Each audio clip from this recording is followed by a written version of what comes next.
என் பொண்டாட்டி நெய் தானே பாக்கி ஆம்பளை அழகா இருக்காப்பா. எப்படி இருக்கா பாருங்க. ஒரு ஆம்பளை பையன் வேற தோத்துருவோம். ஐயோ இது ஆம்பளை பிள்ளையா? எனக்கே சந்தேகமா இருக்கு. மலையோர மாங்குருவி மாங்குருவியில் பாட்டு எடுத்து பாடுதம்மா. மனசார முன்னருவி ஓடி வந்து தேடுதம்மா. மலையோரும் தான பாடுது பாட்டு ஒண்ணு கேக்குது. ஏன் என்னாச்சு? கால் சுடுவா? அப்ப இந்த பாறைக்கு எப்படி சூடும் யோசிச்சு பாரு. அங்க பாரு, அது என்ன இருக்கு பாரு. அது என்னது? யாருக்கு வெயில் சொன்னா தீத்துற போறியா? என்னால முடிஞ்சதை செய்யறேன். அதுல எனக்கு ஆளு. பாப்புமா என்ன பண்றீங்க? ஐயோ இருந்துட்டியே, முடியலையா?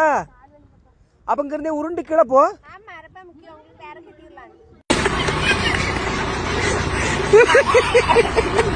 இங்க பாரு, கடகடான உருண்டு போனீங்கன்னா அங்க இருக்க ஊருக்கு போயிடலாம். பஸ் நான் எனக்கு அங்க போயிடலாம். நம்ம பஸ் கீழே இருக்கு. எப்படி இருக்கு?